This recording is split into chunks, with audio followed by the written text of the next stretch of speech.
Back in the early 90s, when I was 19, my brother and his wife were newlyweds and living in Baltimore. I'm from Maryland myself, but I had not spent any time in the city at that point. I knew it wasn't entirely safe in certain areas, but I was just going straight to my brother's house, so it would be fine, right? Well, I ended up turning onto the wrong street, MLK Boulevard. And back then it was just a stretch of abandoned gas stations, sketchy bars, and boarded up houses. There were a few men walking in the middle of the street, drinking out of brown paper bags. I knew that I had messed up big time, but instead of freaking out and getting even more lost, I pulled into an abandoned gas station where there was a bank of payphones and parked about 10 feet from them, then hopped out to call my brother. Remember, this was about 30 years ago. No cell phones in those days. He was impatient at first because my brother knew the city quite well, but this was my first time driving in it, and I was trying to write down his directions as he gave them to me. Just then, I looked over at my car, and the three men who were walking down the street were now leaning against it. Two on the passenger side, and one against my driver's side door. They were staring at me with their arms crossed. I began to silently cry, thankful that I had on sunglasses at the time. My brother heard me sniffling and said, "Why do you sound so upset? I'm just giving you directions." I couldn't tell him what was going on, as the men were within earshot. I wrote down the rest of the directions, put them in my pocket, and began walking back toward my car. The man leaning against my door reached up and wiped the tears from one cheek. Then he said, "Why are you crying, hon? Nothing bad has happened yet." Without hesitation, I responded, "I just shot my boyfriend. The cops are..." That was all I got out. The three men had taken off in separate directions at full sprint. If I hadn't been gifted that lie from my guardian angels or whoever, who knows what could have happened to me that day.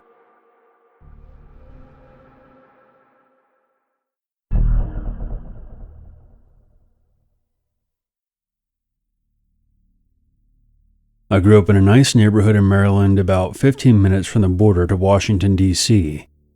We never had any serious crimes in our area, just the typical petty theft from people leaving their car doors unlocked. It was a chilly, gloomy Saturday in October of 1993. I was 8 years old back then. My brother James was 12. We had just left his friend's house after playing street hockey in his driveway, and we had to get back home around 5:30. His house is a couple of blocks away from the elementary school, and across the street from there is a pretty big-sized park. Along that road, there's a fence that extends from the park's entrance to a cul-de-sac, where we lived. My brother and I approached a nearby four-way stop and noticed a white 1990 Toyota Camry sitting there. We didn't think anything of it and continued down the sidewalk toward the school. I was talking to him about the Washington Redskins and how we could ride in to get an autograph from Art Monk. He's a famous football player.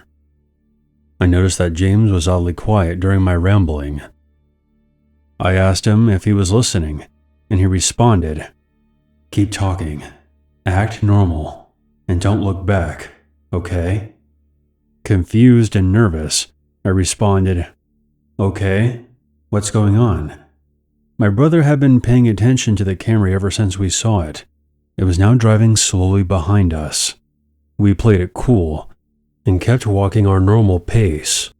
As we were approaching the school, my brother put his hand on my chest, which made me stop immediately. He turned back and glanced at the driver. Now, I wasn't sure if he was trying to see how the driver would react if we wanted to make a move across the street to the park, or if he was trying to see a license plate. However, when we stopped, the car stopped. This time I got a good look. The driver was a female with brunette hair. She looked almost drugged out. She never blinked. She just stared straight ahead. Not at us, not to the side, directly straight. The passenger was the intimidating one. He was a redhead, long hair, and he had this angry look in his eyes. To be honest, he kind of looked like an evil carrot top. After getting a good look and realizing the situation we were in, I began to get nervous. My breathing slowed, my legs went numb, and I looked at my brother, and he just said, "Keep walking." What was weird about that day was that there weren't any cars on the road. It felt like a ghost town. It was just us and them. We continued walking toward the next block, when suddenly, the Camry started merging into the other lane. They were attempting to block us off, and then, who knows what. My brother, being the older one, looked around before saying, "On the count of 3, follow me and run as fast as you can." Before I could even say anything, he started his countdown. 3, 2, 1. We took off running, my brother charging ahead, and me trying to keep up. The Camry accelerates. James is able to make it across the street, but the car almost hits me, missing by inches. The Camry turns around and comes after us again. My brother sprints across towards the cul-de-sac, and I followed the best I could. I then realized he was making a run for our friend's house, who lived on this block. Once we got to his doorstep, we immediately started ringing the doorbell and banging on the front door like crazy. The Camry pulls up, and the passenger emerges from the car. As soon as he did, my friend's dad opens the door. We then rush inside. Carrot Top hops back in the Camry, and they speed off.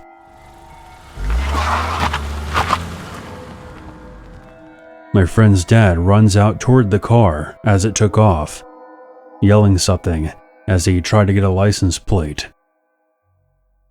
My brother and I were pretty shaken up, and even though we lived only a block away, we called our dad to come pick us up. We contacted the police and filed a report, and they said they would keep their eyes open. The following Monday, we notified the elementary school about the ordeal. However, they didn't do much to let the public know, at first. It wasn't until a week later they sent out a flyer to the rest of the parents, and the cops began patrolling the neighborhood more often. During that same week, 3 other cases were reported involving a white Camry, following kids around and trying to kidnap them. There was one I heard that was even more terrifying than our experience, where the kids were jumping through backyards because Carrot Top was chasing after them. After that week, everything eventually calmed down. No arrests were ever made. I don't know if they moved on to another town and tried the same thing there. All I know is that they had our neighborhood terrified for an entire year, and it took a while for things to seem normal again.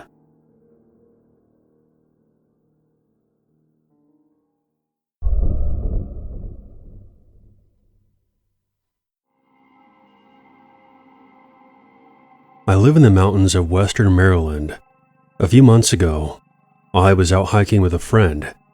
We were about 6 miles into an 8-mile loop we had done several times before. We decided to stop and take some pictures at the trail summit. This area of the trail had a park, benches, tables, and a parking lot. We were sitting and chatting after taking a few snapshots when I noticed a man just walking around the parking lot by himself. He seemed to be wandering aimlessly and staring at his feet. What confused me was the man was wearing jeans and a button-down shirt, not exactly hiking attire. We eventually set off on the last 2-mile leg of the trail. This part goes downhill to the headquarters of the park and into the mountainside. At the end is a second parking lot, where our car was. You don't have a whole lot of visibility from the trail, and you have to walk in single file because of how narrow it is. I was walking in front and talking to my friend who was behind me. I turn to look at her, and I see the same man from before behind her, following at a close distance. I immediately got this gut-wrenching feeling. I noticed that he didn't have a backpack on or hiking gear and wasn't even wearing boots. There was something about the look in his eyes that really spooked me. So after a bit more walking, he continues to follow very close. I say to my friend that I have to tie my shoe as a reason to step off the trail and let him pass, just in case he was only following closely because he wanted to go faster than us. She seemed to catch on to what I was doing, and we step off the trail. He looks startled when my friend politely says hello. He just stared at us. This was when I noticed that he was carrying a stick. Then, without saying a word, he passes us. We wait for him to get some distance ahead of us, but he immediately slows down. We wait a bit longer until he gets to the furthest part of the trail that is still within our sight, and he turns around and looks up at us. We decided that something feels too off about this guy, and we didn't want to have to pass him again. So we turn around and walk back up the trail toward the park. After a few minutes of backtracking, I look behind us and see him walking up the trail as well. I tell my friend to go a little faster. We book it and got back to the first parking area, and then began to strategize and wait, deciding that we should remain here to see if he emerges again. There were more people around here, so we felt safer waiting it out. About 20 minutes go by, and nothing. We started talking about how this could have meant that he kept going on the trail and is now long gone, or is waiting in a more deserted area to possibly ambush us. We then see an older couple coming from the trail in that direction. We approached them and asked if they saw anyone on their way up. They told us that they saw a young man sitting on a rock about halfway down. They described the man who had been following us. We explained our interaction with him and get into a back and forth conversation on whether or not he was a threat. That's when the husband finally interjects and says, "We should call a ranger. He wasn't just sitting there. He had a knife and seemed to be sharpening that stick he was holding." The wife was trying to give him the benefit of the doubt, but we ended up calling a ranger after hearing that. The nice couple escorted us back to our car to make sure we got there safely. The rangers contacted us later on. They walked the trail, but by then, the man was long gone. I wish I knew where he went off to, but I'm glad to know that my instincts are legit when it comes to sensing danger.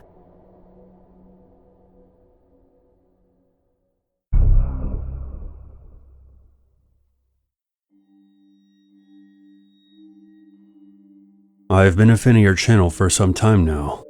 I've noticed that you've done some first-hand accounts of murders that have taken place in the 70s, 80s, and 90s. I think every family has a story where they were a small part of some very unfortunate history. When you announced that you were doing a video on Maryland, I had to call up my Uncle Roger. This is his story, and I'll be writing it from his perspective as he told it to me. March 29th, 1982 is a day that I'll never forget. I grew up in Columbia, Maryland. Columbia was known as a quiet, safe town where middle-class families lived and commuted to work in Baltimore, which is about 30 minutes from there. I was 17 at the time, and I used to ride my bike down one of the narrow pathways to the village center. That day I was just going to grab a pop from one of the shops there, and then maybe waste a few quarters at the local arcade afterward. Mom was working late at the hospital that day, so I had some time to kill. I was about halfway down the path when I saw a woman walking ahead of me. She was maybe in her late 20s, wearing a light jacket and jeans, with her hair pulled back into a ponytail. I didn't think much of it at first. People are always walking to the village center. But I remember specifically she was singing a tune to herself. It was soft, but clear, like she didn't care who heard. And I knew the song, "Ain't No Mountain High Enough." They played it on the radio all the time. Not wanting to startle her by flying past on my bike, I slowed down. She must have heard the squeak of my brakes, because she glanced back at me when I stopped. Our eyes met for a second, and I felt a little embarrassed. She had this tired look in her eyes, but her smile was warm. Sorry, I said. It's okay, kid. Let me get out of your way. I gave a dumb nod, the kind you do when you're an awkward teenager who doesn't know how to communicate with adults. She waved me on. I pedaled past and made my way toward the village center. The rest of that day was uneventful for me. This encounter may not sound like anything special, but it turns out I was one of the last people to see that woman alive. Her name was Lainey Lee McGadney. She got into a car at some point after I passed her on the path, a brown Ford LTD, but no one could provide an accurate description of whoever was driving that car. Her body was later discovered on a vacant lot nearby. She had been raped and murdered. Despite police efforts, the case remained unsolved for nearly 4 decades. It left a lasting impact on the community due to the brutal nature of the killing. Columbia's reputation as a safe town also died that day. In 2021, a breakthrough in DNA evidence linked a man named Howard Jackson Bradbury Jr. to the crime. This development provided some closure, but questions still remain about the exact circumstances, potential accomplices, or why McGadney was targeted. This murder is still considered a significant unsolved tragedy in Maryland's history.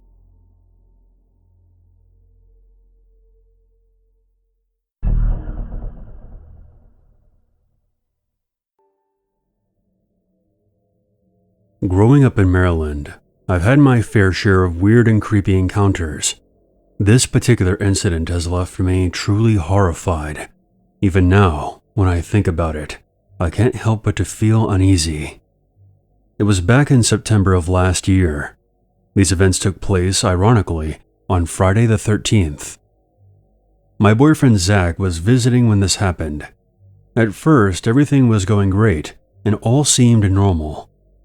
But when Friday came around, that's when things went south. Zach and I decided to go to the local mall to see the new Beetlejuice movie, and I was wearing a black and white dress with flat black slippers. We took a lift to get there, and nothing seemed weird at first. But when we walked inside the mall, that's when I saw this man. He looked like he was in his 50s or 60s, overweight, and had gray hair. He also wore a thick pair of glasses with a blue shirt on and shorts. He was staring at us, and not trying to hide it either. Then we went to go grab some food at a Chinese restaurant in the mall. Once we sat down, I noticed that the man had followed us there. At first, I was willing to dismiss him as just some gawking creep, but then I started to get uncomfortable. We still had some time to kill, so we stopped by the bookstore. After browsing around, we walked out, and I saw the man again, shadowing us. I would have mentioned something to Zach, but I suddenly had to use the restroom bad. It was at that point I was regretting the Chinese. Zach waited outside the restrooms, so I didn't worry about the man following me in there. But there was something about this guy that really unnerved me. I didn't know if he was waiting for Zach to leave me by myself before he made some kind of move. When I walked out, my stalker was nowhere in sight, and I was relieved. Zach and I went to go see the movie, and I tried to put this in the back of my mind. By the time the end credits were rolling, I had almost forgotten about the creep in the glasses. That was until, when we got up to leave, I saw him, sitting a few rows behind us. He was staring directly at me, again. I was so freaked out that I ran out of the theater and into the lobby to call my mom. I told her what was going on, and she said to go get security. But the only problem was that the mall was now dead, and I didn't see any guards in sight. I lost sight of the man in the exiting crowd. We eventually took a lift back to my house. On the way home, I noticed a blue car following us, and I had a feeling I knew who was behind the wheel.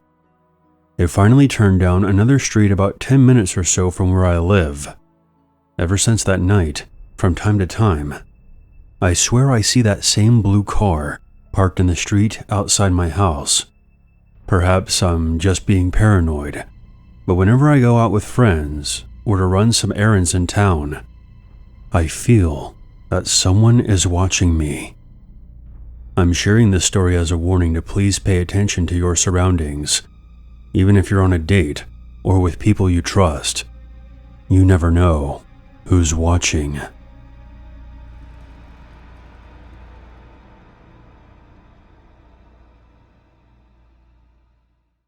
There's always a reason to be afraid.